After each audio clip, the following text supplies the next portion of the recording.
Pernah nggak sih, kamu ngerasa uang baru masuk tanggal 1, tapi entah kenapa tanggal 10 udah menguap begitu saja? Kalau iya, tenang, karena kamu bukan satu-satunya. Fenomena ini dialami banyak anak muda, merasa terjebak dalam siklus gaji yang datang dan pergi secepat kilat. Tapi ada kabar baik.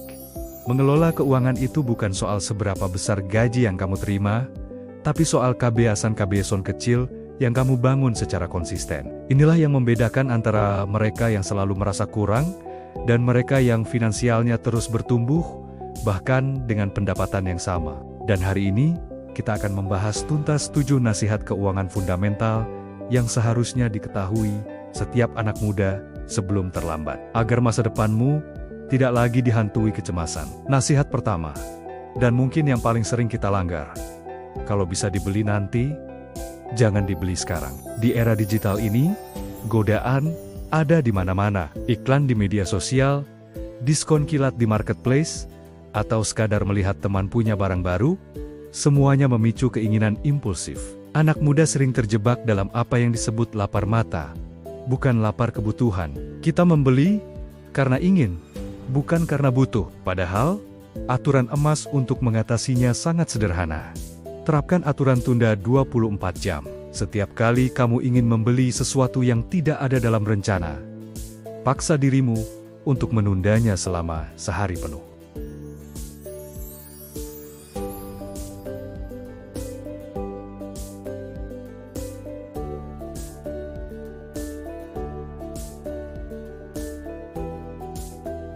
Trik sederhana ini bisa menghemat ratusan ribu, bahkan jutaan rupiah setiap bulannya, yang seharusnya bisa dialokasikan untuk hal yang lebih penting. Nasihat kedua adalah mengubah cara pandang kita tentang menabung. Bunyinya seperti ini: sisihkan uang dulu, baru gunakan sisanya. Kebanyakan orang secara tidak sadar membalik urutan ini. Mereka menerima gaji, lalu menggunakannya untuk belanja, makan, hiburan, cicilan, dan berharap ada sisa di akhir bulan untuk ditabung. Masalahnya, sisanya itu hampir selalu nol atau bahkan minus.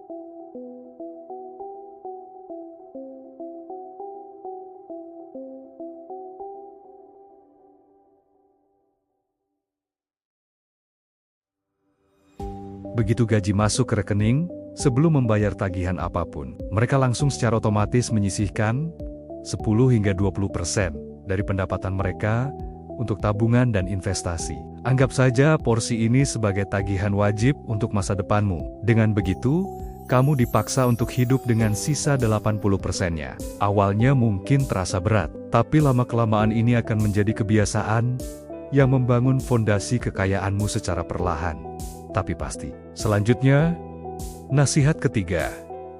Uangmu hanya siman pengetahuanmu.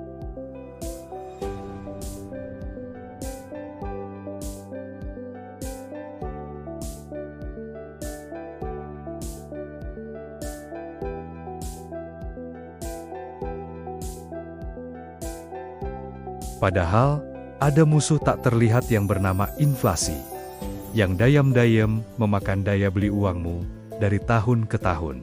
Oleh karena itu, anak muda harus mulai belajar 3 hal dasar. Pertama, bagaimana cara uang tumbuh, yaitu melalui investasi di instrumen seperti reksadana, saham, atau properti. Kedua, bagaimana uang bisa hilang, yaitu melalui pemahaman tentang risiko investasi dan dampak inflasi.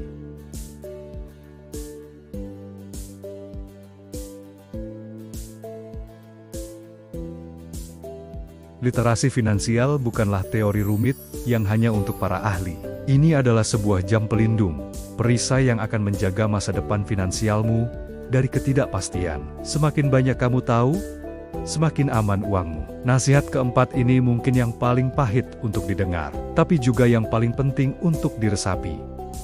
Gaji besar tidak akan pernah bisa menyelamatkan gaya hidup yang boros. Kita sering berkhayal, andai saja gajiku naik, semua masalah keuanganku pasti beres. Kenyataannya, seringkali tidak demikian. Banyak orang mengalami fenomena yang disebut astoris, lifestyle inflation, astoris, atau inflasi gaya hidup. Ketika pendapatan mereka naik, pengeluaran mereka ikut naik secara proporsional, atau bahkan lebih tinggi. Gaji naik, mobil ganti, bonus cair, liburan lebih mewah, promosi jabatan, pindah ke apartemen yang lebih mahal. Akibatnya, meskipun pendapatan mereka jauh lebih besar, mereka tetap merasa pas-pasan, atau bahkan terlilit lebih banyak utang. Mereka terjebak dalam hedonistic treadmill, terus berlari mengejar kepuasan materi tanpa pernah merasa cukup. Aturan sederhananya adalah, setiap kali pendapatanmu naik, usahakan gaya hidupmu naiknya hanya sebagian kecil. Misalnya 20% dari kenaikan itu, bukan 100%. Sisa 80%-nya langsung alihkan ke investasi dan tabungan. Prinsip ini sederhana, tapi sangat kuat untuk mengakselerasi kemerdekaan finansialmu. Nasihat kelima, keadaan darurat itu pasti akan datang. Jadi siapkan benteng pertahanannya. Ini bukan soal pesimisme, tapi soal realisme. Dalam hidup, hal-hal tak terduga pasti terjadi.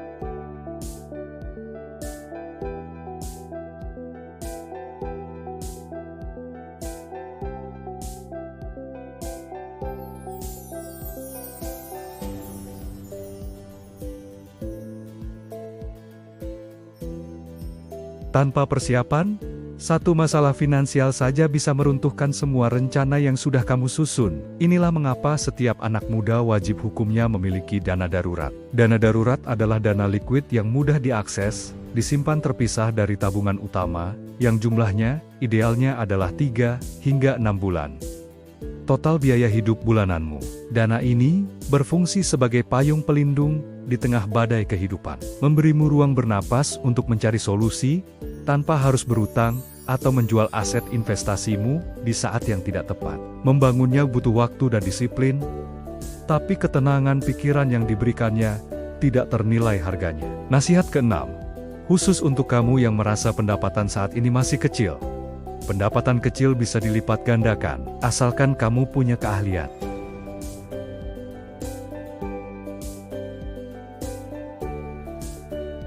Mereka terjebak dalam pemikiran bahwa satu-satunya cara menambah uang adalah dengan bekerja lebih keras di pekerjaan yang sama.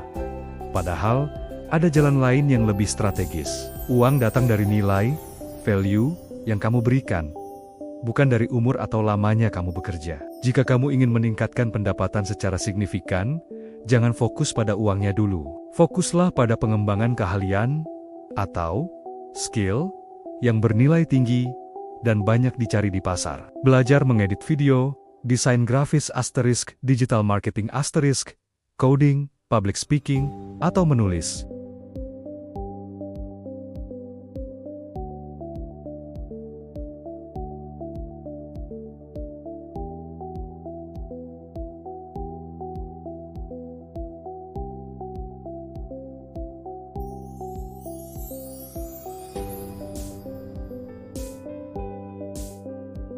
Dan yang terakhir, nasihat ketujuh. Tetapkan tujuan yang jelas. Tanpa tujuan, uangmu akan hilang arah.